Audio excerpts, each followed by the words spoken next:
ज्येष्ठं पुरुषं महान्तं आदित्यवर्णं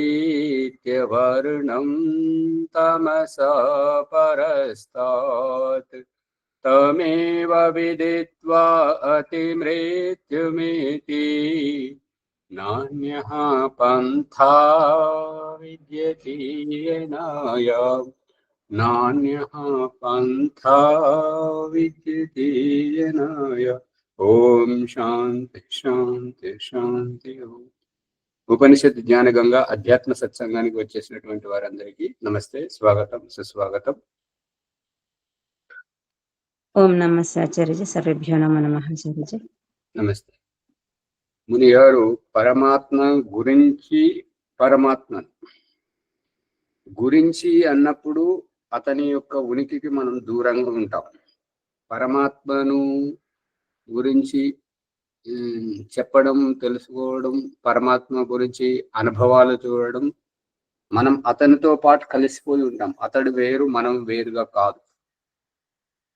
ఇప్పుడు నా అమ్మ నాన్న గురించి మాట్లాడడం, అమ్మ నాన్నలతో కలిసి జీవించడం, ఈ అనుభూతి, ఈ రెండిట్లో తేడా మీరు గమనించలేకపోయారు ఈ రోజు విషయాన్ని బట్టి. అది కొద్దిగా చూసుకుంటే ఇంకా బాగుంటుంది.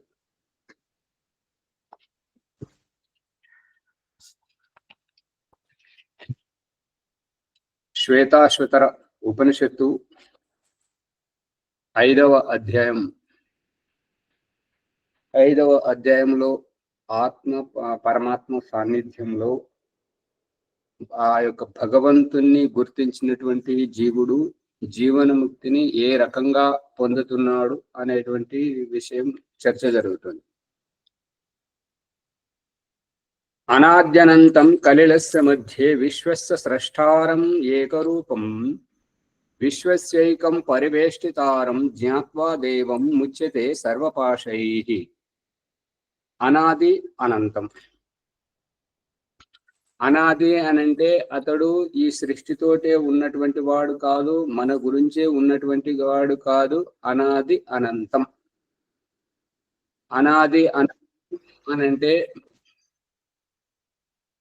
భగవంతుడు మనల్ని పుట్టించిన తల్లిదండ్రి మనకు మాత్రమే తల్లిదండ్రి కాదు, మన తోడబుట్టిన వాళ్ళందరికీ తల్లిదండ్రి అనేటువంటిది మన కుటుంబం ద్వారా తెలియజేస్తున్నాడు.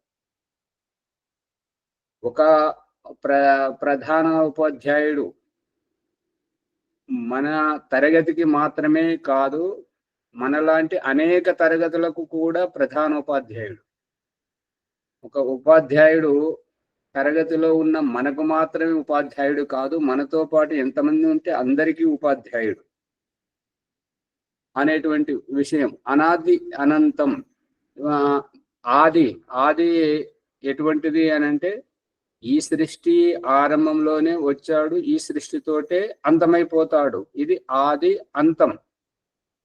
కానీ పరమేశ్వరుడు అనాది అనంతం అంటే మనకు మాత్రమే కాదు, మనతోటి వాళ్ళందరికీ ఉన్నాడు. మనకంటే ముందున్న వాళ్ళకు ఉన్నాడు, మన తర్వాత రాబోయే వాళ్ళకు కూడా ఉంటాడు. కాబట్టి అనాది అనంతం. మనకంటే ముందున్న వాళ్ళకు ఉన్నాడు కాబట్టి అనాది, ఎప్పటి నుండి ఉంటున్నాడో తెలియదు. అనంతం, మన తర్వాత వాళ్ళకు కూడా ఉంటాడు, ఎప్పటి వరకు ఉంటాడో తెలియదు కాబట్టి అనంతం. కలిలస్య మధ్య, ఈ యొక్క సృష్టి మధ్యలో ఉన్నటువంటి ఆ యొక్క పరమేశ్వరుడు విశ్వస్య స్రష్టారం, ఈ విశ్వ బ్రహ్మాండమును సృష్టించినటువంటి వాడు, తయారు చేసినటువంటి వాడు, నిర్మాణం చేసినటువంటి వాడు. అతడు ఎటువంటి వాడు అంటే ఏకరూపం, ఒకే ఒక్కడు. ఆ ఒకే ఒక్కడిని ఎలా గుర్తించాలి? అని అంటే మన ఇంటికి నాన్న ఎలాగో, మన వార్డు మెంబర్ ఎలాగో, మన మండలానికి ఎమ్మెల్యే, మన జిల్లాకు కలెక్టర్, ఎమ్మెల్సీ, మరియు మన ప్రదేశానికి ముఖ్యమంత్రి, మన దేశానికి ప్రధానమంత్రి, మన భూమండలానికి ఐక్యరాజ్య సమితి అధ్యక్షుడు, మరియు ఇటువంటి అండపిండ బ్రహ్మాండాలన్నింటికి మనకు కనబడే ఈ సూర్యుడు, ఇప్పుడు ఉన్నటువంటి ఈ సూర్యుడు ఈ గ్రహోపగ్రహాలకు అన్నింటికి ఒక్కడే. అందుకే ఈ రహస్యాన్ని పరమేశ్వరుడు స్వయంగానే చెప్తున్నాడు. సూర్య ఆత్మ జగతస్తుషశ్చ జగతస్తుషశ్చ. ఈ స్థిరము అస్థిరము, చేతనము జడము అన్నింటికి ఆ సూర్యుడే ఆత్మ. చిత్రం దేవానాముదగాధనీకం చక్షుర్మిత్రస్య వరుణస్య ఆగ్నేః ఆప్రాద్యావ ఆప్రాద్యావ ఆప్రాద్యావ. మరి ఈ యొక్క ఈ యొక్క భూమి నుంచి మొదలుకొని ఈ యొక్క అంతరిక్షం వరకు, ఈ సూర్యచంద్రులు ప్రకాశిస్తున్నంత వరకు ఆప్రాద్యావ, పృథివీ అంతరిక్షం, ఈ పృథివీ అంతరిక్షం అన్నింటికి సూర్యుడే ఆత్మగా ఉన్నాడు. కాబట్టి ఇది అన్నింటికి సంఖ్య ఎన్నున్నా నాయకుడు ఒక్కడే. ఇది సంఘములో ఎంతమంది ఉన్నా, సమాజంలో ఎంతమంది ఉన్నా సమాజమును ఏలేటువంటి వారు రాజు. కుటుంబంలో ఎంతమంది ఉన్నా కుటుంబ నాయకుడు ఒక్కడే. బస్సులో యాత్రికులు ఎంతమంది ఉన్నా నడిపేవాడు ఒక్కడే. దేశంలో ప్రజలందరున్నా ఏలేవాడు ఒక్కడే. గ్రహోపగ్రహాలు ఎన్నున్నా వాటిని ప్రకాశింపజేసేటువంటిది సూర్యుడు ఒక్కడే అనేటువంటి అభిప్రాయంగా ఈ యొక్క విశ్వ బ్రహ్మాండాన్ని సృష్టించినటువంటి ఆ యొక్క పరమేశ్వరుడు ఏకరూపం. అందుకే అతన్ని అందరూ వినయ విధేయత పూర్వకంగా భక్తి శ్రద్ధలతోటి కళ్ళు మూసుకొని, ఎవరికి తోచిన విధంగా అందరూ కళ్ళు మూసుకోవడం, అతని చెంతకు వచ్చి అతనిని స్వీకరించడం, ప్రభువుగా స్వీకరించడం, కళ్ళు మూసుకొని చేస్తున్నటువంటి వారు. ఎవరైతే కళ్ళు తెరిచి కొట్లాడుతున్నారో వారు అజ్ఞానంగా దారి తప్పిపోతున్నటువంటి వారు. ఎవరైతే కళ్ళు మూసుకొని సమష్టితో ఏకీభవిస్తున్నారో వారంతా ఈశ్వరుని అనుశాసనంలో ఉన్నట్టు. ఇక్కడ ఒక డౌట్ ఏమొస్తుందంటే, అనాది అంటే ఆయనకి ఎవరు ఆదరించటం లేరు, లేకుంటే ఇక్కడ ఎవరు లేరు అన్నట్లు ఆచార్య. అనాది, అనాథ శబ్దం మీరు పలికే శబ్దము అనాది, వ్యాఖ్యానం చేస్తున్నటువంటిది అనాథ. అనాథ వేరు, అనాది వేరు. అనాథ అంటే ఆదుకునే వారెవరూ లేరు, ఆదరించే వారెవరూ లేరు, సంస్కరించేవారు, బుద్ధులు చెప్పేవారు, వారిని తీర్చిదిద్దేవారు ఎవరూ లేరు. అనాథ అనే శబ్దాన్ని వ్యాఖ్యానం చేస్తున్నారు. అనాది అంటే ఆది లేదు, ఆరంభం అనేటువంటిది లేనే లేదు. ఆయన ఎప్పటి నుంచో ఉంటున్నాడు. ఇప్పుడు ఉదాహరణకు ఇదివరకు పశ్చిమ బెంగాల్లో బుద్ధదేవ్ భట్టాచార్య ఉండే, బీహార్లో లాలు ప్రసాద్ యాదవ్ ఉండే, ఇప్పుడు బంగాల్లో మమతా బెనర్జీ ఉంది. వాళ్ళు ఏంటంటే వాళ్ళంత క్రూరమైన పాలన ఎవరు చేయరు. కాకపోతే ఏంటంటే ఎన్నికలు వచ్చేటప్పుడు మాత్రం సబతి తల్లి ప్రేమగా చూపించినట్టుగా చూపించి ప్రజలను మభ్యపెట్టి భయపెట్టి ఓట్లు వేయించుకుంటారు, మళ్ళీ వాళ్ళే వెళ్తుంటారు ఎక్కువగా. ఇప్పుడు ఒక 10 ఏళ్ళ పిల్లవాడిని కానీ 20 ఏళ్ళ పిల్లవాడిని కానీ అడిగితే బుద్ధదేవ్ భట్టాచార్య దాదాపు 25-30 సంవత్సరాల రాజ్య పరిపాలన చేశాడు. అంటే నేను పుట్టే కంటే ముందు నుంచి ఆ 10 ఏళ్ళ 15 ఏళ్ళ పిల్లవాడు ఏమని చెప్తాడంటే, నేను పుట్టే కంటే ముందు నుంచి ఆయన రాజ్యం వెళ్తున్నాడు. అర్థమవుతుందా? అంటే ఎప్పటి నుంచి వెళ్తున్నాడో తెలియదు అనేటువంటిది. ఇప్పుడు మన ముందర గెలిచినటువంటి ఈయన మొన్న గెలిచినాడు. ఎప్పటి వరకు ఉంటాడు? 4-5 ఏళ్ళు ఉంటాడు, పోతాడు. అంటే వీరికి ఆది ఉంది, అంతం ఉంది.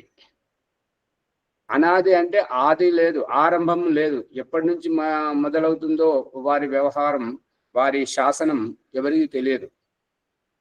ఈశ్వరుడు ఆది అంతము లేవు అన్నట్ల.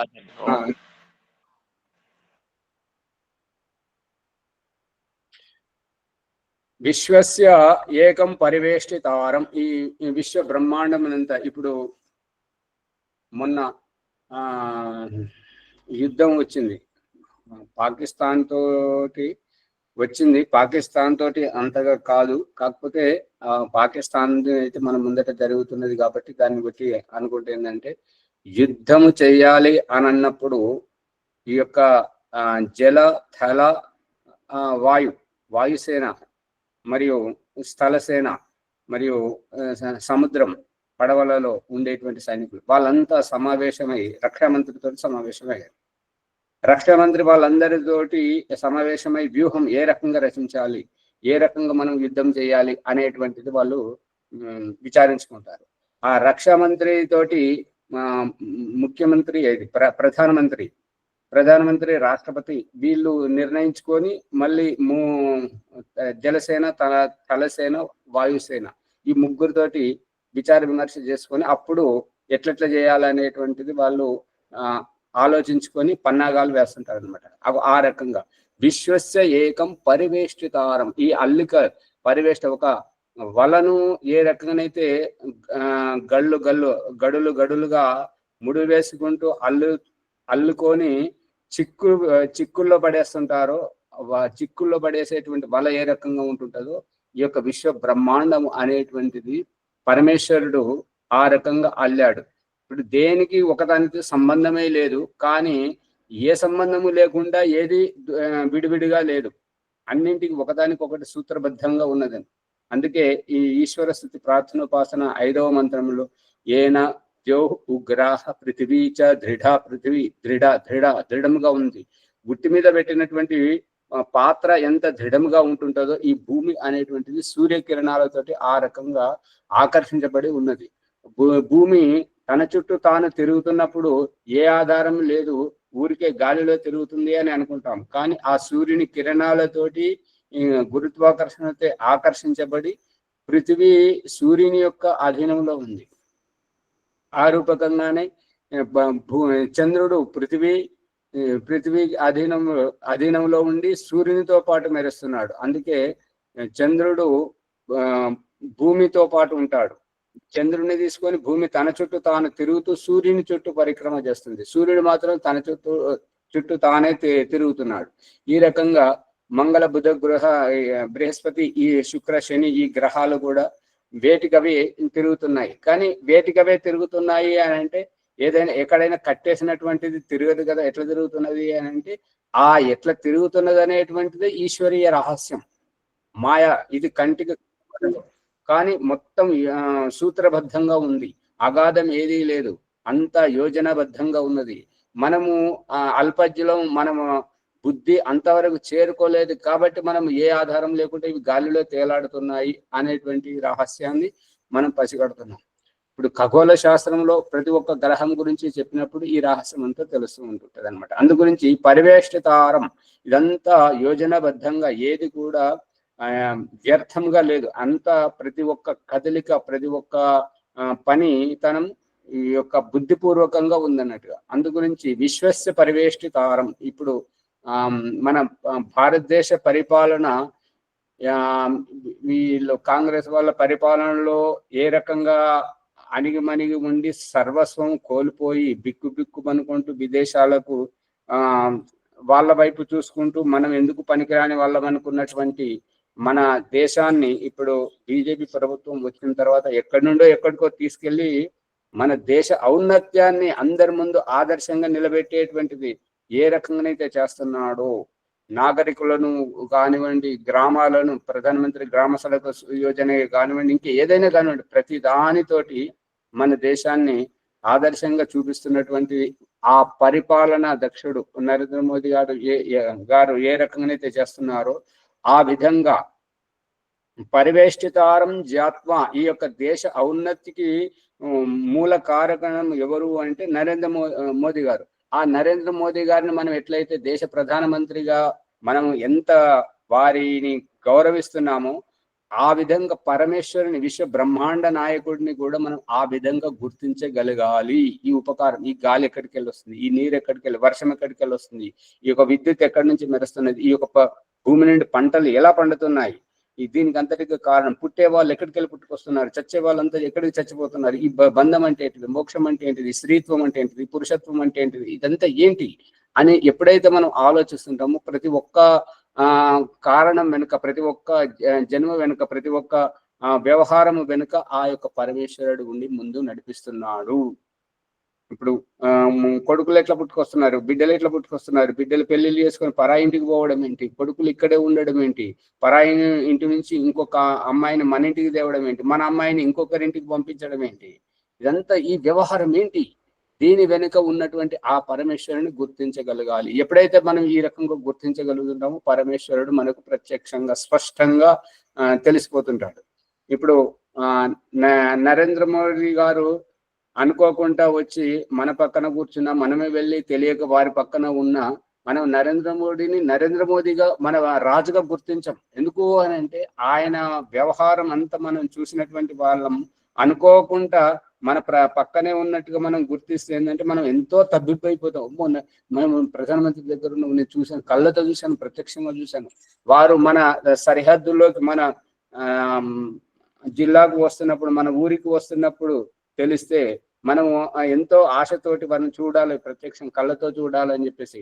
టీవీలో చూడడం వేరు, పేపర్లలో వారి ఫోటో చూడడం వేరు, కానీ ఇప్పుడు ప్రత్యక్షంగా చూడడం ఒక్కొక్క సంయోగం ఎట్లా ఉంటుందంటే వారితో మాట్లాడేటువంటి అవకాశం కూడా వస్తుంటది. అప్పుడు ఎంత అదృష్టవంతులు, వారితో ఫోటో దిగాలని, వారితో పాటు మన చిరస్మరణీయ జ్ఞాపకాన్ని ఏర్పాటు చేసుకోవాలని ఎంతో తహతహలాడుతుంటాం అనమాట. ఆ విధంగా ఆ జ్ఞాపకాన్ని మనం చచ్చే వరకు స్థిరంగా ఉంచుకొని మన తర్వాత మన అనుయాయులకు కూడా, నీకు చూడు ప్రధానమంత్రి నన్ను ఇలా పిలిచాడు, నన్ను ఇలా సన్మానించాడని చెప్పి మన ఫోటోలు వల్ల మన జ్ఞాపకాలు వారికి అందిస్తుంటాం.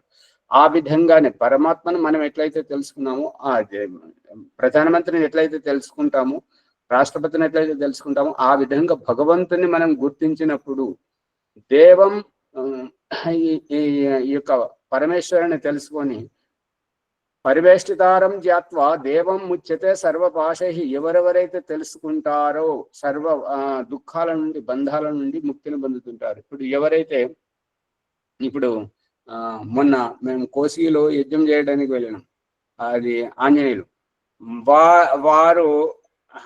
వారికి వ్యక్తిగతమైనటువంటి జ్ఞానం, శాస్త్రీయ పరిజ్ఞానం, చదువు అనేటువంటిది ఏమీ లేదు. కానీ వారంటే సమాజంలో ఒక చెరగని ముద్ర ఏర్పడింది. ఎందుకు ఏర్పడింది అంటే పోలీసుల సంపర్కంలో ఉంటాడు కాబట్టి ఇతనితోటి మనము ఇష్టానుసారంగా చేస్తే మనల్ని ఎక్కడో చిక్కుల్లో పడేస్తుంటాం, మనం ఇబ్బందుల్లో పడుతుంటాం. కాబట్టి ఒక భయంతో ఆదర్శం అనుకొని ఇంకేమైనా అనుకోండి, ఆ రూపకంగా తనకంటూ ఒక ముద్ర ఏర్పాటు చేసుకున్నాడు. అది దేనివల్ల అని అంటే వాళ్ళ పోలీసుల సంపర్కంలో ఉంటున్నాడు, గత 10-15 సంవత్సరాల నుంచి ఉంటున్నాడు. కాబట్టి ఆ రూపకంగా అతనికి సమస్యలు అనేటువంటివి, అతను ఏమని చెప్తుంటాడంటే, అరే శత్రువులను, వాళ్ళ వాళ్ళని, వాళ్ళ చుట్టుపక్కల ఉన్నటువంటి వాళ్ళని గొడవలు అయితే, అరే మీరు 10 మందిని తీసుకొని రండి, నన్ను చంపండి, మీరు ఎక్కడికి రమ్మంటే అక్కడికి వస్తా అని చెప్పాడు. చెప్తే వాళ్ళు ఎవరు రావట్లేదు. ఎందుకు అని అంటే అతన్ని చంపడానికి కాదు, అతన్ని చంపడానికి పోయి మనం చంపబడుతుంటాము. అతనితో గొడవ పెట్టుకుంటే మనము ఇరుకాటంలో పడతాం, ఇరుక్కుపోతాం. అందు గురించి అతనికి దూరంగానే ఉండాలని ఒక భయం ఏదైతే ఏర్పడిందో ఆ రకంగా, అంటే అతను తన ప్రభావాన్ని ఏ రకంగానైతే వ్యాపకం చేసుకుంటున్నాడో అతనికి వచ్చేటువంటి చిన్న చిన్న చిక్కులు ఏవైతే ఉంటుంటాయో అవి సహజంగా దూరం అయిపోయాయి. అంటే ఆ చిక్కుల నుండి, ఆ సమస్యల నుండి, ఆ దుష్ట శక్తుల నుండి దూరం అయిపోయాడు, ముక్తి అయిపోయాడు. అర్థమవుతుందా శ్యామలయ్య గారు, బాలయ్య గారు, ప్రభాకర్ గారు పట్టుకుంటున్నారా? అర్థమవుతుందా? తెలుస్తుంది. భగవంతుని ఎవరైతే తెలుసుకుంటున్నారో, ప్రతి ఈ యొక్క చెట్టు మొలిసేదాని వెనక, కాయ కాసేదాని వెనక, ఈ యొక్క సతమతం అయ్యేదాని వెనక, సుఖంగా ఉండేదాని వెనక, ఈ యొక్క చావు వెనుక, పుట్టుక వెనుక ఆ పరమేశ్వరుడే ఉన్నాడు. అతని సాన్నిధ్యంలోనే ఇవన్నీ జరుగుతున్నాయి అని ఎప్పుడైతే మనం తెలుసుకోవడం జరుగుతుందో, నేను, నాది, నా ప్రత్యేకత అనే దాని మీద మన పట్టును సడలింపజేస్తుంటారు. ఎందుకంటే అంతా అతనే చూసుకుంటున్నాడు. అతను లేకుండా మనం లేవు, అతను లేకుండా మనకు శ్వాస లేదు, అతను లేకుండా ఈ సృష్టి వ్యవస్థనే లేదు. అలాంటప్పుడు ఇక నాదేముంది, నా ప్రత్యేకత ఉంది. నేను పుట్టేటప్పుడు పిల్లవాడిని శిశువుగా పుట్టాను, అందంగా ఉన్నాను. ఇప్పుడు ఆ అందం అంతా పోయి ముసలితనం వచ్చింది, గడ్డాలు మీసాలు వచ్చేసినాయి, శరీరం అంతా ముడతలు పడుతుంది, ముసలివాడిని అయిపోతున్నా, చనిపోతున్నాను. నేను వచ్చిన వాడిని పోవాల్సిందే, అతను ఇక్కడే ఉంటాడు, అతని వ్యవస్థ అనేటువంటిది ఎప్పుడైతే తెలుసుకోవడం జరుగుతుందో, ఎవరైతే అహంకార పూరితంగా వ్యవహరిస్తూ ఉంటుంటారో వాళ్ళ అహంకారాన్ని వదిలేయడం అంతా అతను కనిపెడుతున్నాడు.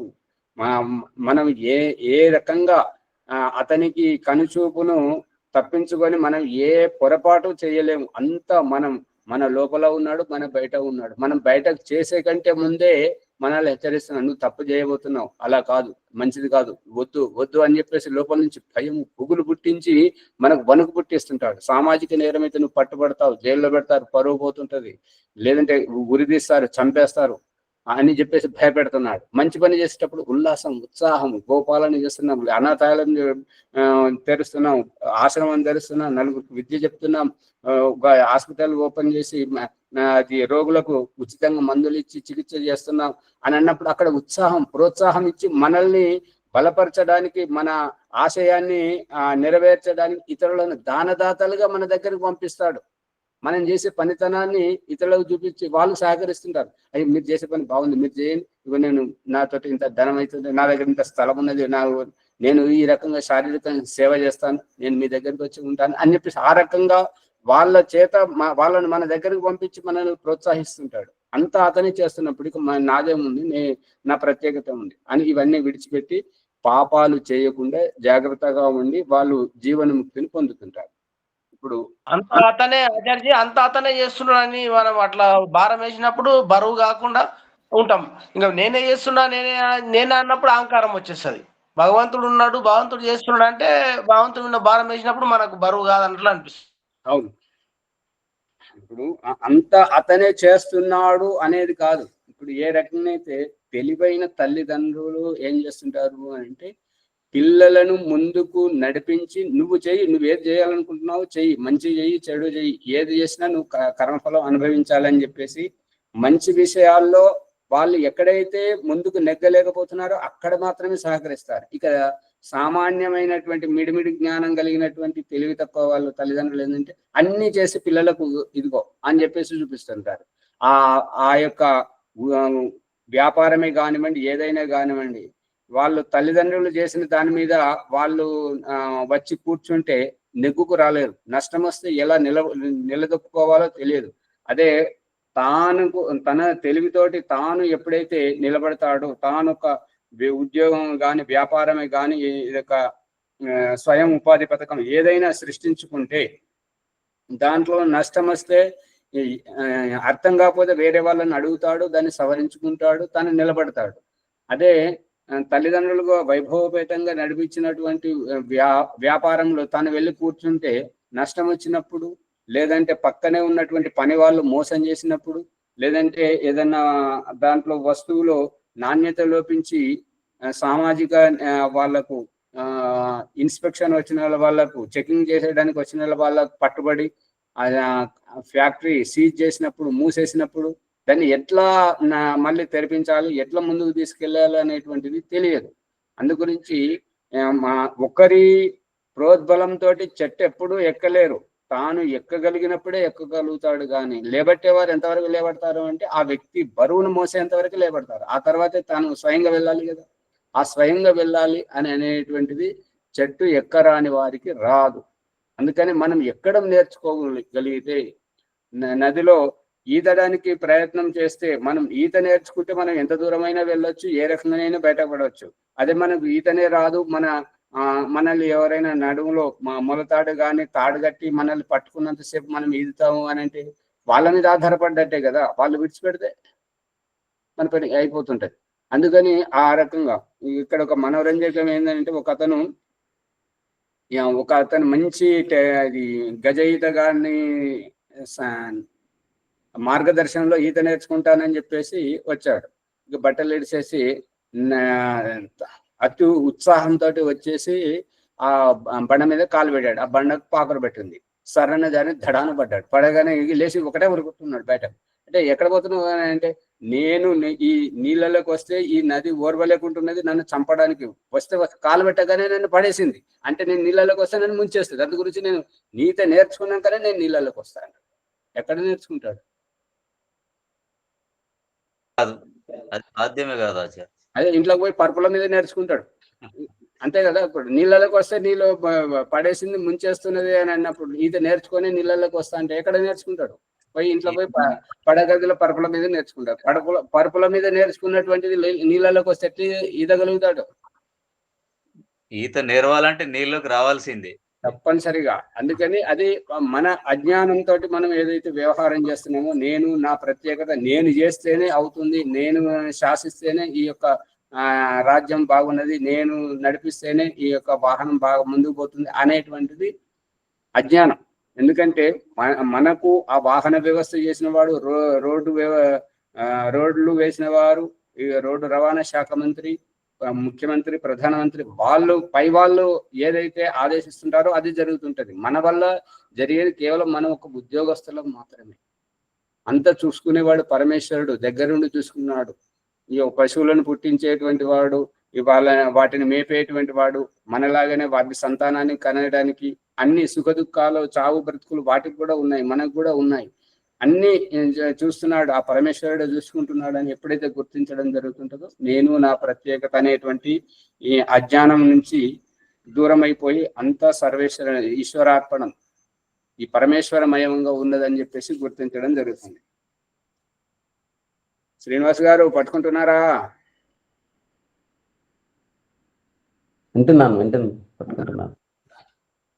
ఇప్పుడు 14వది చూడండి. భావగ్రాహ్యం అనేడాఖ్యం భావాభావకరం శివం కళా సర్గకరం దేవం ఏ విదుః తే జుహుస్తనుం. ఇక ఎవరైతే భావగ్రాహ్యం, ఇప్పుడు ఈ అజ్ఞాన ప్రపంచమేమో రూపగ్రాహ్యం, రూపం వెంటబడింది.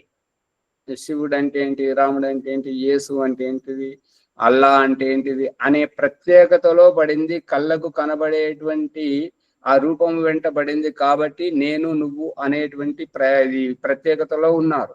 ఎప్పుడైతే అందరిని పుట్టించిన వాడు అతడే, అందరికీ సుఖ దుఃఖాలు అనుభవింపజేసేవాడు అతడే, అందరినీ మరి సఫలమైన వారిని మోక్షానికి, అసఫలమైనటువంటి వారిని ఈ శరీరం నుండి ఇంకొక శరీరానికి పునర్జన్మకై తీసుకెళ్లేటువంటి వాడు అంతా ఒకటే. దీని వెనుక ఒక శక్తి ఉన్నది. ఏ రకంగానైతే మన ఇంటికి, మన ఊరికి, మన మండలానికి, జిల్లాకు, ప్రదేశానికి, దేశానికి ప్రధానమంత్రి ఒక్కడే ఉండి ప్రతి ఒక్కరికి ఈ యొక్క ఈ శిస్తు పన్ను ద్వారా మనం అతని శాసనంలో ఉన్నాం కాబట్టి, పన్ను కడుతున్నాం కాబట్టి మనమంతా అతని అధీనంలోనే ఉన్నాము అనేటువంటిది గ్రహించేటువంటి వారు వ్యవస్థితంగా ఒదిగి ఉంటారు. అది వాడెవడు నాకేం చేసిన ప్రధానమంత్రితో నాకేంది, అన్ని దోచుకుంటున్నారు, ఇట్లా చేస్తున్నారు, అట్లా చేస్తున్నారు అని ఎటువంటిది ఎవరైతే చెడు ఆలోచనతో ఉంటుంటారో వాళ్ళు ఎప్పుడు ఇబ్బందిలోనే ఉంటారు. వ్యవస్థ చేసేవారు ఒక చేత్తో కొట్టిన ఇంకొక చేత్తో పెడుతూనే ఉంటుంటారు. అది గ్రహించేటువంటి వారు బుద్ధిపూర్వకంగా ఒదిగి ఉంటుంటారు. ఒదిగి ఉన్నటువంటి వారు సుఖంగా ఉంటారు. బెడిసి కొట్టేటువంటి వారు అంటే దుందుడుకు తనంతో తొందరపడేటువంటి వారు ఇబ్బందులు పడతారు అనేటువంటిది ఈ సారాంశం. భావగ్రాహ్యం, భావము అంటే కంటికి కనపడనటువంటిది. ఈ పుట్టడం ఏంటిది, చావడం ఏంటిది, ఇది భావాన్ని గ్రహించాలి. మనం తినడం ఏంటిది, తిన్నది ఎందుకు విసర్జించాలి, మరి విసర్జించిన తర్వాత మళ్ళీ తినడం ఎందుకు, ఎప్పుడు తిన్నా కూడా విసర్జించాలి. మరి విసర్జించడమే నిజమైనప్పుడు మరి తినడం ఎందుకు, పుట్టడం ఎందుకు, పుట్టిన ప్రతి ఒక్కరూ చేస్తున్నారు, చావడమే నిజమైనప్పుడు పుట్టడం ఎందుకు? ఈ రకంగా అని పుట్టకుండా ఉండేవారు పుట్టకుండా ఉంటున్నారా? తిన్నది విసర్జించే తప్పనిసరి అని అనుకునేవారు తినకుండా ఉంటున్నారా? మరి ఎవరినైనా ఇబ్బంది పెడితే వాళ్ళు కొడతారు, మనకే ఇబ్బంది అవుతుంది అని చెప్పేసి వాళ్ళు కుట్రతంత్రాలు చేసి ఇబ్బందులు పెట్టకుండా ఉంటున్నారా? ఇబ్బందులు పెట్టేవారు ఇబ్బందులు పెడుతుంది, దానికి తగిన శిక్ష వాళ్ళు తిరుగుబాటు చేసి కొట్టేవారు కొడుతూ ఉన్నారు. కాళ్ళు చేతులు విరగొట్టేవారు విరగొడుతున్నారు, తలలు పగలగొట్టేవారు తలలు పగలగొడుతున్నారు, మరియు చంపేవారు చేస్తూనే ఉన్నారు. అన్ని జరుగుతూనే ఉంటాయి. ఇప్పుడు మొన్న చూడండి కుంభమేళాలో, మహాకుంభమేళ దాదాపు 150 సంవత్సరాల తర్వాత ఒకసారి వచ్చిందంటే కదా, ఎంతో ఉత్సాహంతో వచ్చారు. ముందు వచ్చిన వారికి వ్యవస్థ అంతా బాగా అద్భుతంగా కనబడింది, వాళ్ళేమో చాలా సంతోషంగా ఉన్నారు. తర్వాత వచ్చినటువంటి వాళ్ళు, ముందు వచ్చి విసర్జించినటువంటి వాళ్ళు మలమూత్రాల అన్ని అదే గంగా నదిలో కలుస్తూ పోతుంటే వీళ్ళు వెళ్ళి దాంట్లోనే స్నానాలు చేసి తొక్కిసలాటలు ఎంతో మంది చనిపోయారు. వాళ్ళు చనిపోతున్నారని చెప్పి తర్వాత వచ్చిన వారు ఈ మలమూత్రాలను వెళ్ళి దాంట్లో కలుస్తున్నాయి అని చెప్పి తర్వాత కుంభమేళకు వెళ్లకుండా ఉన్నారా ఎవరైనా? ఏమి శ్రీనివాస్ గారు అట్లా వెళ్తూనే ఉంటారు ఎవరికొని, ఎప్పటికప్పుడే గతం అయిపోయింది. అవును, మరి ఇప్పుడు ఒక సంతానాన్ని కన్న తర్వాత తల్లి అమ్ము ఒక సంతానాన్ని కలాలంటే 9 మాసాలు కడుపులో మోయాలి, తర్వాత వాళ్ళ మలమూత్రాలు శుద్ధి చేయాలి, ఇదంతా చేయాలి, వెట్టి చాకరీ చేయాలని చెప్పేసి కనకుండా ఉంటుంటుందా? మళ్ళీ రెండవ సంతానానికి మళ్ళీ సిద్ధమవుతుంది. అంటే ఈశ్వరీయ వ్యవస్థ అనేటువంటి దీన్ని భావగ్రాహ్యం, భావాన్ని పట్టుకోవాలి. ఈ పరిస్థితులు అనేటువంటి తారుమారు అవుతూనే ఉంటుంటాయి. ఇదంతా ఒక తమాషాలాగా మనకు చూపిస్తూ ఈ తమాషా వెనక సారాంశం ఏంటి? ఆ సారాంశం భావగ్రాహ్యం. భావాన్ని ఎవరైతే పట్టుకుంటారో అనీడాక్యం, నీడ అంటే గోన్సుల, ఒక పిచ్చుక ఏ రకంగానైతే తన గూడు కట్టుకోవడానికి, దాంట్లో నివసించడానికి ఎంత ఉత్సాహపడుతూ ఉన్నదో, అదే రకంగా ఈ యొక్క అండపిండ బ్రహ్మాండ అనేటువంటి ఈ విశ్వ బ్రహ్మాండ సృష్టి అంతా ఇది ఎక్కడికి వెళ్ళి తయారవుతుంది, ఎందుకు తయారవుతుంది? ప్రతిదీ ఇప్పుడు పుట్టినటువంటి వాళ్ళు చేస్తున్నారు, మొలకెత్తినటువంటి ఈ యొక్క విత్తనము ఆ మొలక పెరిగి పెద్దదై చిగురించి పుష్పించి ఫలించి ముసలి చచ్చిపోతుంది. మరి దాంతో ధాన్యం వస్తుంది. ధాన్యము దానికి ఆ చెట్టుకు ఉపయోగపడట్లేదు, నదిలో నీళ్లు నదికి ఉపయోగపడట్లేదు, చెట్లు అది పంటలోని పంట ఆ చేనుకు ఉపయోగపడట్లేదు. ఇతరుల కోసం వస్తుంది. ఇతరుల కోసం ఎవరు చేస్తున్నారు? ఇతరుల కోసం ఎందుకు చేస్తున్నారు? ఈ పాలు, ఆవు దగ్గర పాలు ఉన్నాయి, ఆ పాలు దానికి ఉపయోగపడదు. ఆ పాలు ఇవ్వకపోతే దానికి తిరగబడి క్యాన్సర్ చచ్చిపోతుంటది. అందుగురించి ఆ పాలు ఇతరులకు ఇవ్వాలి, శిశువుకి ఇవ్వాలి. శిశువుకు తాగగా శిశువే ఎక్కువ తాగితే దానికి పొట్టలో పురుగులు పడుతుంటాయి, దానికి ఇబ్బంది అవుతుంటది. అది ఇంకా దాన్ని తీయాలి. అయితే మనుషులు ఉపయోగించుకుంటున్నారు. ఈ రకంగా దీని వెనక ఏంటి? ఒకరి నుండి ఇంకొకరికి ఇప్పించడం, ఇంకొకరికి తినిపించడం, ఆ సుఖాన్ని అనుభవింపజేయడం దీని వెనుక ఉంది. స్త్రీ జీవితం ఏంటి?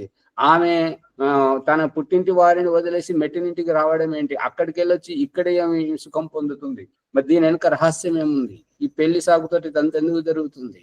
ఈ యొక్క పుట్టించినటువంటి శిశువుని అందరు ఇష్టపడుతుంటారు, కానీ మరి ఈ గడ్డం మీసాలు పెట్టేసి ఈ ముసలితనం తీసుకొచ్చి ఇదంతా అందవికారంగా జరగడం దీని వెనుక ఏముంది? పరోపకారాయ ఫలంతి వృక్ష, పరోపకారాయ దృహంతి గావ, పరోపకారార్థ మిదం శరీరం. పరులకు ఉపకరించడానికే అన్ని పుడుతున్నాయి, కాయలు కాస్తున్నాయి, పండ్లు వస్తున్నాయి. ఇప్పుడు నాకేం ఉపయోగం? పర ఉపకారం చేస్తే నాకేం ప్రయోజనం? చెట్టుకేం ప్రయోజనం? ఆవికేం ప్రయోజనం? భూమికేం ప్రయోజనం? పంట పండించినటువంటి భూమికేం ప్రయోజనం? వ్యవసాయం చేసేటువంటి రైతుకేం ప్రయోజనం? వర్షించడానికి మేఘానికి ఏం ప్రయోజనం? మెరవడానికి ఆ విద్యుత్కి ఏం ప్రయోజనం? వీచడానికి గాలికి ఏం ప్రయోజనం? ఇవన్నీ తెలుసు. అంతా భగవంతుడు సృష్టిలో చేపిస్తున్నాడు. అదే భగవంతుడు ఇదంతా చేస్తున్నాడు. కాబట్టి ఒక తండ్రి తన కుటుంబం పిల్లల గురించి అమ్మాయికి ఏ రకంగా వ్యవస్థ చేస్తాడు, అబ్బాయికి ఏ రకంగా వ్యవస్థ చేస్తాడు, తన భార్యకి ఏ రకంగా వ్యవస్థ చూసుకుంటాడు, తనకి ఏ రకంగా చూసుకుంటాడు, తన గురించి చూసుకుంటూనే తల్లిదండ్రుల గురించి, భార్య గురించి, పిల్లల గురించి, చుట్టాల గురించి, పెంపుడు జంతువుల గురించి, ఇంటికి వచ్చినటువంటి చుట్టాల గురించి, అందరి గురించి ఆలోచించి ఏ రకంగా చేస్తుంటాడో భగవంతుడు కూడా ఆ రకంగా చేస్తున్నాడు అని ఎప్పుడైతే గ్రహించడం జరుగుతుంటుందో భావకరం, ఈ యొక్క అభావకరం, ఈ భావమే ముఖ్యం. అభావంలో ఉన్నటువంటి వారిని భావంలోకి తీసుకొస్తున్నాడు, భావంలో ఉన్నటువంటి వారిని అభావంలోకి, ధనవంతులను పేదవాళ్ళుగా, పేదవాళ్ళను ధనవంతులుగా, ఈ రకంగా ఇక్కడి వాళ్ళు అక్కడ తారుమారైపోవడం గమనిస్తున్నారా లేదా శ్రీనివాస్ గారు? ఎవరు పుట్టినప్పుడు తల్లిదండ్రుల గర్భం నుంచి ముల్లెలు మూటలు కట్టుకొని ఎవరు రాలేదు, అంత కొల్లగొట్టుకుపోయి ఎవరు రాలేదు. అందరూ సమానంగా మాయలోనే వచ్చారు, పేగుబంధంతో వచ్చారు, చనివాళ్ళతోటే పెరుగుతున్నారు, అందరిలో అవే రక్త మాంసాలు ఉన్నాయి. కానీ వారి వారి ప్రారంధానుసారంగా వీరి గర్భంలో పుట్టినటువంటి వాళ్ళేమో తెలివిమంతులు, వారి గర్భంలో పుట్టిన వాళ్ళు ధనవంతులు, ఇంకొకరి గర్భంలో పుట్టినటువంటి వాళ్ళు కటిక పేదవాళ్ళు, రోడ్డు మీద అడుక్క తినే వాళ్ళు, ఆ రకంగా ఉంటున్నారు. మరి అందరిది పుట్టుకనే, కానీ వారి వారి ప్రారంధానుసారంగా ఉన్నారు. ఈ వ్యవస్థ చేసేవాడు పరమేశ్వరుడు. అందు గురించి కాల కాలాసర్గం, ఈ కాలము అనేటువంటిది మనకు ఈ యొక్క వయస్సు పెరగడానికి కారణం, మనకు ఈ చావు బతుకులకు కారణం, ఈ ముసలితనానికి కారణం కాలంతో ముడిపడినటువంటి అన్నము తింటున్నాము. కాబట్టి ఆ కాలం ఎట్లయితే గడుచుకుంటూ పోతుందో ఆ కాలంతో పాటు మన దేహం ముడిపడి ఉన్నది. కాబట్టి దేహానికి వయస్సు, నీకు వయస్సు కాదు, నాకు ఆత్మకు వయస్సు కాదు. మనం ఇతరులకు చెప్తున్నప్పుడు నువ్వే చిన్నవాడివి, నువ్వే పసివాడివి, నువ్వే బాలుడవు, నువ్వే యవ్వనుడవు, నువ్వే పెద్దవాడివి, నువ్వే ప్రౌఢావస్థలో ఉన్నావు, ముసలితనంలో ఉన్నావు, జరాజీర్ణ అవస్థలో ఉన్నావు, నువ్వే దేహత్యాగం చేస్తున్నావు అని ఇతరుల గురించి చెప్తున్నప్పుడు, ఇప్పుడు నన్ను నేను చూసుకున్నప్పుడు నేను పంచమహాభూతాల గుండా వస్తున్నాను, అన్న వసతులతోటి తండ్రి శరీరానికి వచ్చాను, తండ్రి శరీరం నుండి శుక్రకణముగా తల్లి గర్భానికి పోతున్నాను, అక్కడ స్త్రీ పురుష దేహముగా పిండధారణ చేసుకొని దేహధారణ చేసుకొని శిశువుగా పడుతున్నాను,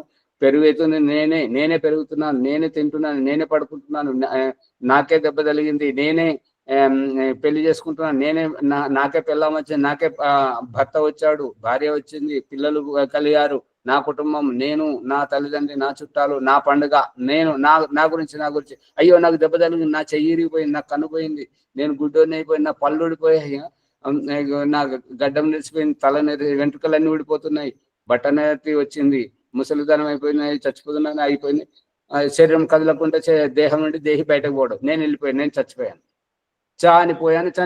అంటే దేహం నుంచి బయటకు వెళ్ళిపోయాను. గమ్యం రాగానే యాత్రికుడు బస్సు దిగి ఎట్లయితే పోతుంటాడో, కారు దిగి బయటకు ఎట్లయితే వస్తుంటారో, విమానం దిగి, రైలు దిగి ఎట్లయితే బయటకు వస్తుంటారో, అట్లా ఈ దేహం నుంచి దేహి ఆత్మ బయటకు వెళ్ళిపోవడం జరుగుతుంటది. మరి ఇదంతా ఎవరు చేపిస్తున్నారు, ఎందుకోసం జరుగుతున్నది? కానీ ఎవరు కూడా స్త్రీ తాను చనిపోవాలనుకోదు, పురుషుడు తాను చనిపోవాలనుకోడు, ఎవరు తన కనుక తాను పోగొట్టుకోరు, ఎవరు తన పళ్ళుడు కొట్టుకోలేరు, ఎవరు తన చెయ్యి కొట్టుకోలేరు. కానీ అవన్నీ జరుగుతూనే ఉన్నాయి. ఎందుకు జరుగుతున్నాయి? ఎవరు చేపిస్తున్నారు? దేని ఇది? ఈ చావేంటిది? పుట్టుక ఏంటిది? ఈ స్త్రీత్వం ఏంటి? ఈ పురుషత్వం ఏంటి? ఈ యొక్క చరిత్రహీనత, అక్రమ సంబంధాలు ఏంటి? ఇదంతా ఏంటి? ఎందుకు జరుగుతున్నది? ఇదంతా కర్మఫలం మీద ఆ యొక్క భగవంతుడు వ్యవస్థ చేస్తున్నాడు. మనమేమో సుఖంగా ఉన్నాం, కానీ ఆ దేశం బార్డర్లో ఉండేటువంటి వాళ్ళు తీవ్రవాదులతోటి వాళ్ళు ఎంత సతమతం అవుతున్నారు. రాత్రి పొద్దున బిక్కు అనుకుంటూ వాళ్ళకు రాత్రి ఒక రకంగా, పొద్దున ఒక రకంగా, ఏ రకం భయంతో జీవిస్తున్నారు. ఇంకా వాళ్ళు దొంగల పరిపాలన సరిగా లేనటువంటి దగ్గర దొంగలు, దారిదోపిడిగాళ్ళు బీహార్లో పెళ్లి చేసుకోవాలని అనుకుంటే అబ్బాయిని ఎత్తుకపోతారు. విన్నారా? అబ్బాయిని ఎత్తుకపోయి పెళ్లి చేసుకుంటారు.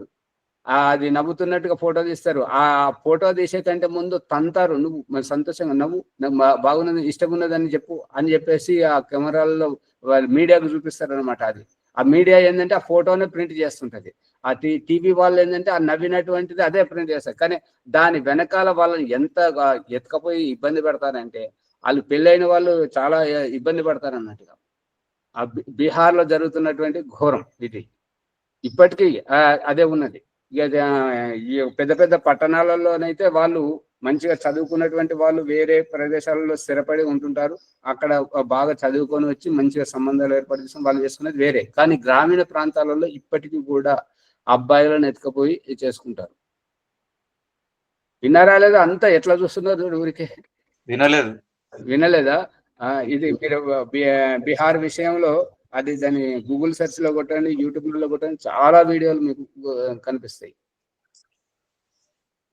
మేము ఆ గురుకులంలో చదువుకున్నప్పుడు ఆ బీహార్ నుండి వచ్చిన వాళ్ళంతా చెప్తుంటారు అనమాట. చెప్తుంటే వింటే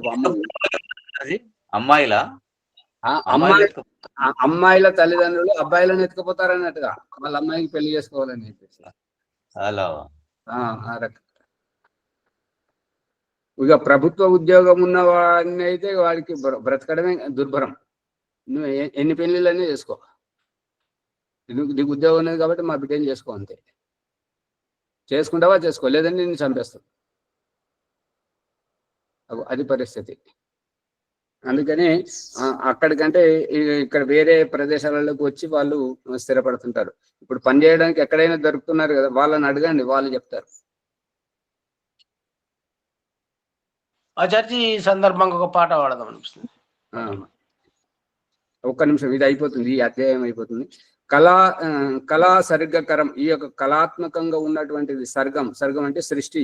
ఈ యొక్క దీన్ని చేసినటువంటి ఆ యొక్క భగవంతుణ్ణి, ఈ యొక్క సృష్టి లీలల వెనుక ఉన్నటువంటి ఆ పరమేశ్వరుని తెలుసుకొని విడుస్తే జుహుస్తను, వాళ్ళు ఈ అంత చేసేది ఆ పరమేశ్వరుడే. అందుకే దయానంద సరస్వతి చివరి సమయంలో ఏమంటాడంటే, హే ప్రభు తూనే మేరే సంగ్ ఖూబ్ ఖేల్ ఖేలా అబ్ తో మై చలా తూ హీ తూరా. అంటే ఓ భగవంతుడా, నా పట్ల నువ్వు నన్ను చాలా ఆట పట్టించావు, ఇక ఈ దేహంతో నేను వేగలేకుంటున్నాను, ఈ శరీరంలో ఈ యొక్క బాధ ఉన్నది, కాబట్టి ఇక నేను వెళ్ళిపోతున్నాను, ఇక నీవే నీవు, నీ సృష్టి, నీ వ్యవస్థ నీవే నీవు, నేను వెళ్ళిపోతున్నాను. ఎక్కడికి పోతాడు? ఎక్కడికైతే పోతున్నాడు అక్కడ దేవుడు లేడా? ఉన్నాడు, కానీ ఈ దేహం నుంచి అయితే నేను బయటకు వెళ్ళిపోతున్నాను అనేటువంటిది చెప్తున్నాడు. ఆ భగవంతుని తెలుసుకున్నాడు కాబట్టి, ఓ భగవంతుడా, నీ యొక్క సృష్టి వ్యవస్థ ఇక నీవే నీవు ఉండు, నేను ఉండలేను, నువ్వు ఇచ్చినటువంటి ఈ దేహంలో, ఈ జీవితంలో నేను ఉండలేను, ఈ దేహంతో నేను వెళ్ళిపోతున్నాను అని చెప్పేసి చెప్పిపోవడం. ఆ రకంగా ఎవరైతే భగవంతుని తెలుసుకుంటారో వారు జీవన్ముక్తిని పొందుతుంటారు. ఈ విధంగా శ్వేతాశ్వతర ఉపనిషత్తులో 5వ అధ్యాయం సమాప్తమైంది. ఇప్పుడు వాడండి శ్యామలయ్య గారు. ఓం. భగవంతుడు ఏర్పాటు చేసినటువంటి ఈ భూమి లోపల కొనియాడతరమే నిన్ను కువలయ వినుత, కొనియాడతరమే నిన్ను దినకార శశితార గణములు వెలగించు, దినకార శశితార గణముల వెలగించు, ఘనతేజమును చూపు కాంతిమంతుడా వీవు, కొనియాడతరమే నిన్ను కువలయ వినుత, కొనియాడతరమే నిన్ను బొంగారమ్ముల మార్కి భూమ్యాది గ్రహముల, బొంగారమ్ముల మార్కి భూమ్యాది గ్రహముల నింగి గిరగిర ద్రిప్పు నేర్పు కాడవు నీవు, నింగి గిరగిర ద్రిప్పు నేర్పు కాడవు నీవు, కొనియాడతరమే నిన్ను కువలయ వినుత, కొనియాడతరమే నిన్ను ఒండొంటిడి కోన కుండాలోకములాను, ఒండొంటిడి కోన కుండాలోకములాను దండారీతిన నడుపు చండాశాసనుడివు, దండారీతిన నడుపు చండాశాసనుడివు, కొనియాడతరమే నిన్ను కువలయ వినుత, కొనియాడతరమే నిన్ను స్తుత్యమౌ ఈ సృష్టి సుందరముగా చేసి, స్తుత్యమౌని సృష్టి సుందరముగా చేసి అత్యద్భుతము చూపు ఇంద్రజాలుడా వీవు, అత్యద్భుతము చూపు ఇంద్రజాలుడా నీవు, కొనియాడతరమే నిన్ను కువలయ వినుత, కొనియాడతరమే నిన్ను పాఠశాలగా జగతి బహువిధములా చేసి, పాఠశాలగా జగతి బహువిధములా చేసి పాఠములను నేర్పు పరమా గురుడవు నీవు, పాఠములను నేర్పు పరమా గురుడవు నీవు, కొనియాడతరమే నిన్ను కువలయ వినుత, కొనియాడతరమే నిన్ను. అవకాశం ఇచ్చినందుకు ధన్యవాదాలు. ఆచార్య నమస్తే. ఇప్పుడు ఈ దుద్దేల ఆశ్రమానికి వచ్చిన తర్వాత మొట్టమొదటిసారిగా మేధాయాగం జరగబోతుంది విజయవాడలో. ఆసక్తి ఉన్నవారు కూడా పాల్గొనవచ్చు. మేధయాగం ఇహపరలోకం ఆవిష్కరణప్పుడు జరిగినటువంటిది. ఉదయం నుంచి సాయంత్రం వరకు, ఉదయం 6-7 గంటలకు ప్రారంభించింది, రాత్రి 10 గంటల వరకు జరిగినటువంటిది. వీళ్ళు మరి ఇంట్లో అంత పెద్దగా చేయకపోవచ్చు, ఎందుకంటే కొత్తగా చేసేది ఉంటది కాబట్టి 3 పూటల్లో పూర్తి చేయడానికి ప్రయత్నిస్తాం. మేధయాగం, ఈ మేధయాగం బుద్ధికి ఎవరైతే వికలంగా ఉంటుంటారో, బుద్ధి ఎవరికైతే పనిచేయదో, ఎవరికైతే కళలు ఎక్కువ వస్తుందో, ఎవరికైతే దయ్యం పట్టింది, భూతం పట్టింది, చేతబడి చేశారు అని అంటుంటారో, ఎవరికైతే మాటలు సరిగా రాలేవు, ఎవరికైతే బుద్ధి ఎదగలేకపోయిందో అటువంటి వారికి ఈ మేధయాగం చేయబడుతుంది. ఇక్కడికి వచ్చిన తర్వాత మొదటిసారిగా చికిత్స యజ్ఞం జరగబోతుంది. ఆసక్తి గలవారు రేపు ఈ యొక్క డేట్ ప్రకటించడం జరుగుతుంటది. ఆసక్తి గలవారు పాల్గొనవచ్చు. ముందుకు తీసుకెళ్ళండి ప్రభాకర్ గారు, శ్యామలయ్య గారు, ఎవరైనా తీసుకెళ్ళి ముందుకు తీసుకెళ్ళండి. విజయవాడ. ఓం సర్వేభ్యో నమస్తే.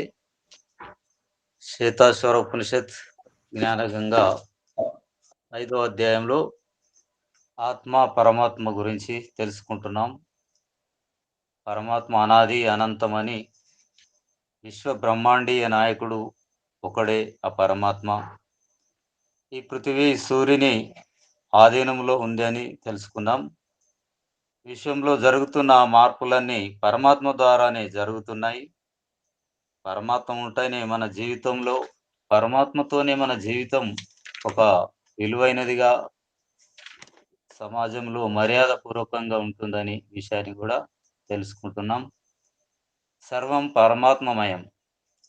జీవితంలో జరిగే మార్పులు, ప్రకృతిలో జరిగే మార్పులు, అండపిండ బ్రహ్మాండంలో జరిగే మార్పులన్నీ పరమాత్మ ప్రమేయం వల్లనే జరుగుతున్నాయని, కాలంతో ముడిపడిన ఆహార పదార్థాలను మనము తీసుకుంటున్నాం కాబట్టి మన జీవితము, ఈ శరీరం కూడా కాలానుగుణంగా మార్పు చెందుతున్న విషయాలు ఎన్నో అతి ముఖ్యమైనవి ఈ ఎపిసోడ్లో తెలుసుకున్నాం.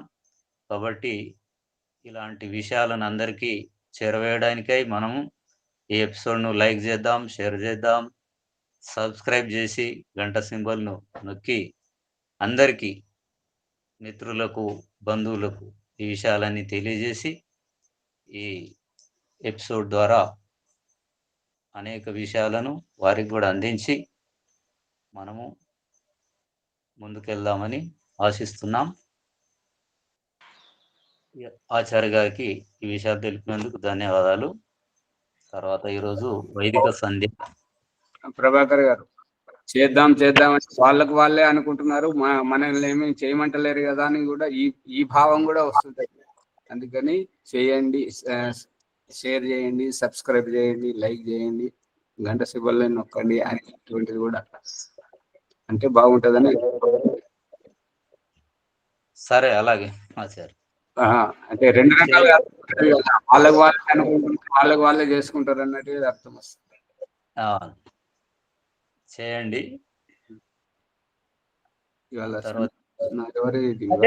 ఈరోజు వైదిక సంధ్య రజనమ్మ గారు లేనట్టున్నారు. గాయత్రి అమ్మ గారు నిన్న చేయించలేరు, మరి రోజు గాయత్రి అమ్మ గారు చేస్తే బాగుంటుంది. వెళ్ళిపోయినట్టున్నారు కదా, ఉన్నారా గాయత్రి అమ్మ గారు? కొత్త వాళ్ళు ఎవరైనా ముందుకొచ్చి ఈరోజు చేయించండి. వారు లేని పక్షంలో ఇంకెవరైనా ఉన్నారు కదా, వాళ్ళు రావచ్చు. నాకు ఇక్కడ బాలరాజు గారు చేస్తారా? బాలరాజు గారికి ధన్యవాదాలు.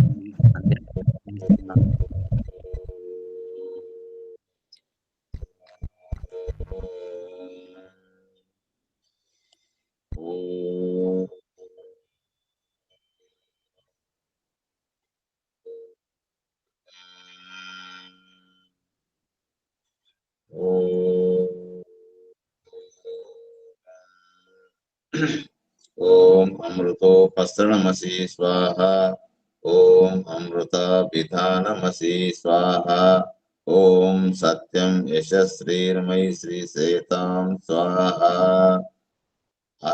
అద ఆచమన మంత్రం. ఓం శన్నో దేవీరభిష్టయా ఆపో భవంతు పీతయే శయ్యోరభిస్రవంతు నః. ఇంద్రియ స్పర్శములు. ఓం వాక్ వాక్, ఓం ప్రాణః ప్రాణః, ఓం చక్షు చక్షు, ఓం శ్రోత్రం శ్రోత్రం, ఓం నాభిః, ఓం హృదయం, ఓం కంఠః, ఓం శిరః, ఓం భవ్యాం యశోబలం, ఓం కరతల కరపుష్టే. మర్జన మంత్రం. ఓం భో పునాతు శిరసి, ఓం భో పునాతు నేత్రయో, ఓం స్వః పునాతు కంఠే, ఓం మహ పునాతు హృదయే, ఓం జనః పునాతు నాభ్యాం, ఓం తపః పునాతు పాదయో, ఓం సత్యం పునాతు పునఃశిరసి, ఓం కం బ్రహ్మ పునాతు సర్వత్ర. అత ప్రాణాయామం. ఓం భూః, ఓం భువః, ఓం స్వః, ఓం మహ, ఓం జనః, ఓం తపః, ఓం సత్యం. అత అఘర్షణం. ఓం ఋతం చ సత్యం చ వ్యుక్త తపసో జజాయత, తతో రాత్రాజాయత, తతః సముద్రో అర్ణవః, సముద్రాధర్ణవాదది సంవత్సరో అజాయత, అహోరాత్రాణి విదదాతిష్టస్య మిషతో వసి, సూర్యచంద్రమసౌ ధాతా యథా పూర్వమకల్పయత్, దివం చ పృథివీం చాంతరిక్షం మధు స్వః. ఓం శన్నో దేవీరభిష్టయా ఆపో భవంతు పీతయే శయ్యోరభిస్రవంతు నః. మనస పరిక్రమం. ఓం ప్రాచీదిగగ్నిరధిపతి రక్షితో రక్షితాదిత్య ఇషవః, తేభ్యో నమో ధిపతిభ్యో నమో రక్షితృభ్యో నమో యశేభ్యో నమ ఏభ్యోస్తు. యో ఆస్మాన్ దేష్టియం వయం దిస్మస్తం ఓ జంబే దద్మః. దక్షిణాదికింద్రోధిపతి శిరక్షిరాది రక్షిత పితర ఇషవః, తేభ్యో నమో ధిపతిభ్యో నమో రక్షితభ్యో నమ యశేభ్యో నమ ఏభ్యోస్తు. యో ఆస్మాన్ దేష్టియం వయం దిస్మస్తం ఓ జంబే దద్మః. ప్రతీచి దిగ్వరుణోధిపతి స్మృతాకు రక్షితాన్నమిషవః, తేభ్యో నమో ధిపతిభ్యో నమో రక్షితృభ్యో నమ యశేభ్యో నమ ఏభ్యోస్తు. యో ఆస్మాన్ దేష్టియం వయం దిస్మస్తం ఓ జంబే దద్మః.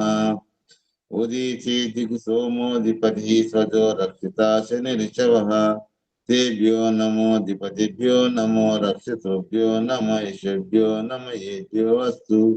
యో ఆస్మాన్ దేష్టియం వయం దిస్మస్తం ఓ జంబే దద్మః. ధ్రువాది విష్ణురధిపతి కల్మాషగ్రీవో రక్షితా విరుతైషవః, తేభ్యో నమో ధిపతిభ్యో నమో రక్షితృభ్యో నమ యశేభ్యో నమ ఏభ్యోస్తు. యో ఆస్మాన్ దేష్టియం వయం దిస్మస్తం ఓ జంబే దద్మః.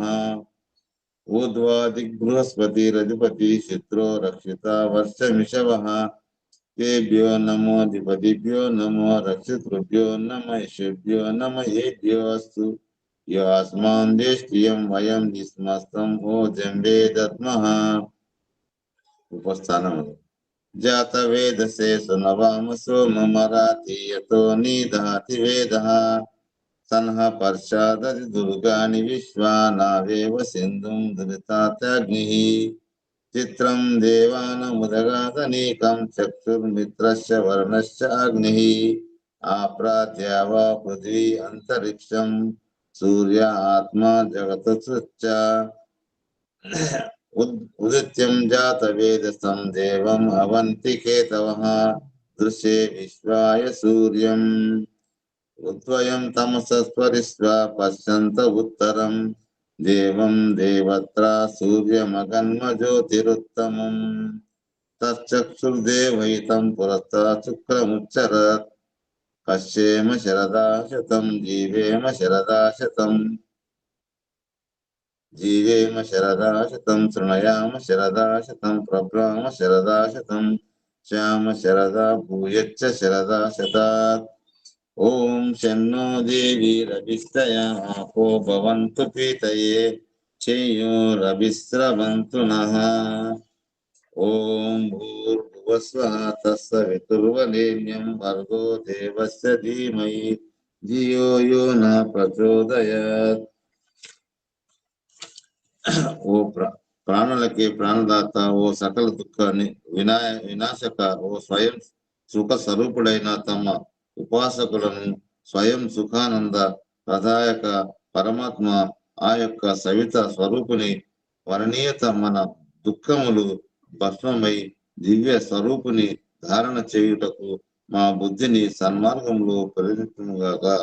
ఓ పరమ దయానిధ దేవ, మా యొక్క ధర్మ అర్థ కామ మోక్ష సిద్ధి వెంటనే ప్రార్థించునుగాక.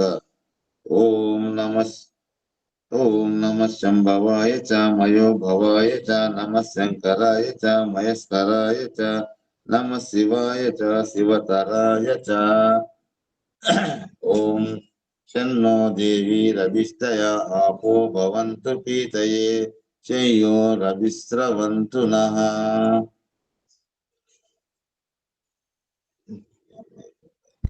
ధన్యవాదాలు.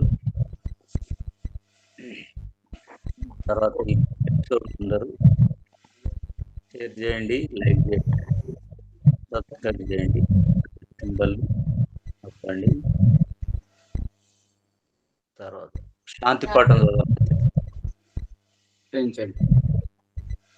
ఓం ద్రౌ శాంతి అంతరిక్షం శాంతి పృథివీ శాంతి ఆపశాంతి ఓషధయ శాంతి వనస్పతే శాంతి విశ్వే దేవా శాంతి బ్రహ్మ శాంతి సర్వం శాంతి శాంతిరేవ శాంతి సామా శాంతిరేధి.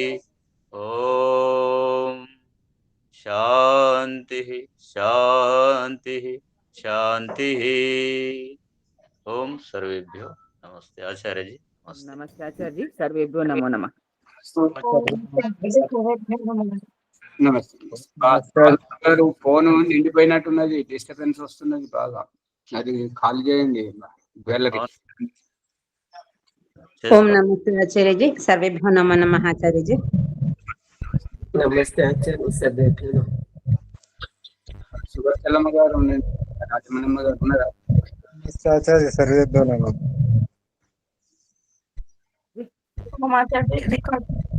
ఉండండి. నమస్తే ఆచార్య. ఓం నమస్తే.